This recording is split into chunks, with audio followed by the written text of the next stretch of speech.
Okay, listen, there are no words to explain what this California family's going through. Their teenage son, who they love so much, of course, died after taking one hit of synthetic pot. That's 19-year-old Connor you see there, Connor Eckhardt. He died July 16th after smoking spice. He slipped into a coma shortly after taking his first hit. And get this drug is 100% legal. His parents created a Facebook page now for Connor, and these are some of the haunting photos of their son that we've seen here on life support in a hospital bed. They want to make sure that none of us goes through the same nightmare they're living right now, and we are so grateful to have Connor's mom and dad with us, Veronica and Devin. Also, interventionist and addiction expert Heather Hayes is with us as well. But Veronica and Devin, I want to start to you, and thank you, first of all, so much for speaking to us, because I know that it can't be easy. But I'm wondering, first of all, how did you get word that this had happened and that Connor was in trouble with it? We were actually on a family vacation in Puerto Rico with our 18-year-old and our 5-year-old daughter. We had gotten to bed about 2 a.m. in the morning, and we were there about 4 hours and got a call that Connor was in ICU, and immediately got back on a plane via Boston to LA to Hoag Hospital in Newport Beach. Had he ever, to your knowledge, experienced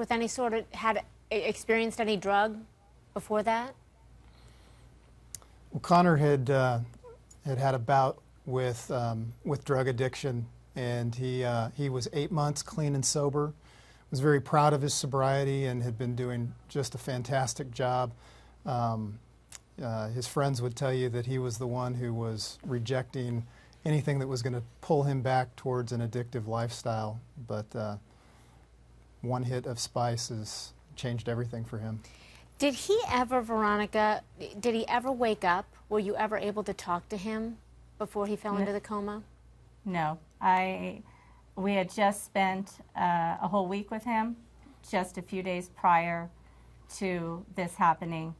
And by the time we got to the hospital, well, actually, he never, ever woke up after the hit of spice. Devin, when you all spoke with him in the hospital, did you get the sense that he could hear you? You know, it was a sweet time, but a really difficult time. He did show signs of that he was responding, and you kind of hoped that things were going to turn out differently, but nothing significant. He was asleep in a coma and never recovered from that. You mentioned that you were on vacation with your two daughters, and I understand your 18-year-old, from what I read, doesn't want to finish school. Can you help us understand what this has done, to your daughters and to your family? The grief is unbearable. This is every parent's worst nightmare, is losing their child. And we had come through difficult roads, and our family was rebuilt.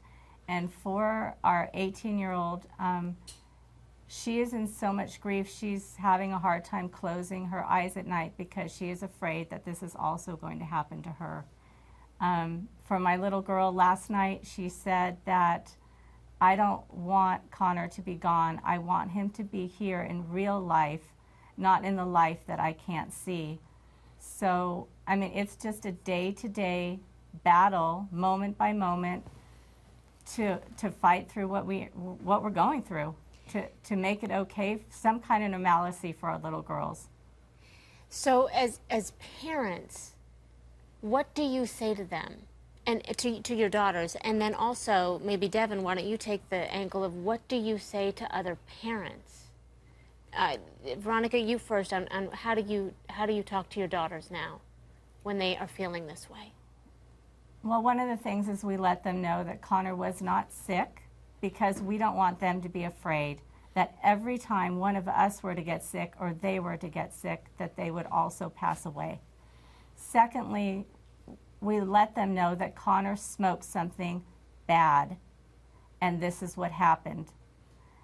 And thirdly, we stand on our faith, and we know that Connor is with Christ. He was a believer.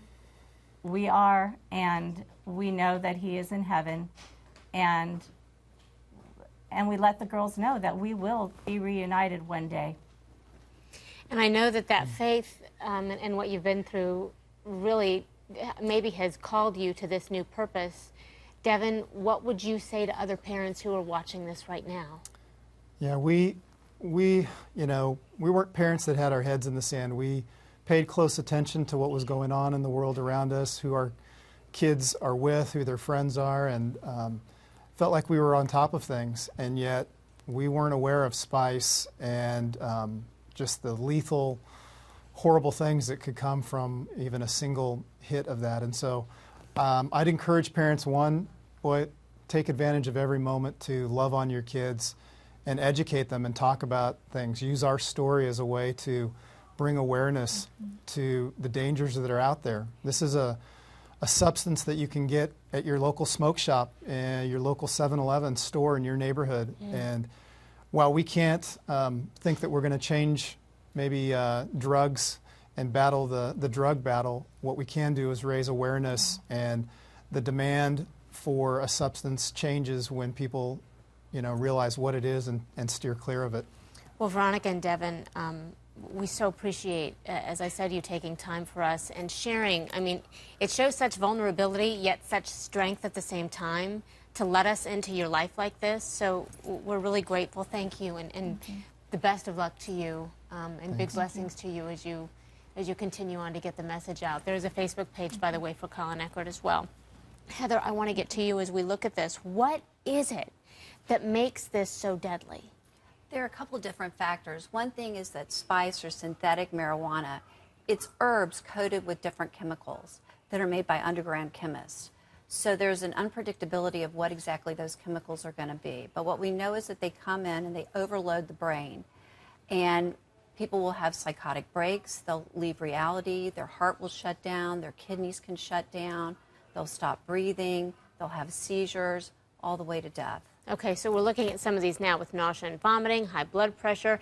Is it hard to tell who, I mean, everybody I would think would react differently individually, as we would to any drug, yes? Yes, some people seem to be more sensitive, and there's no way to predict who it's going to kill, who's going to have a high from it, and who's going to have a high that's a bad high. And real quickly, we just have a second, but how is this legal?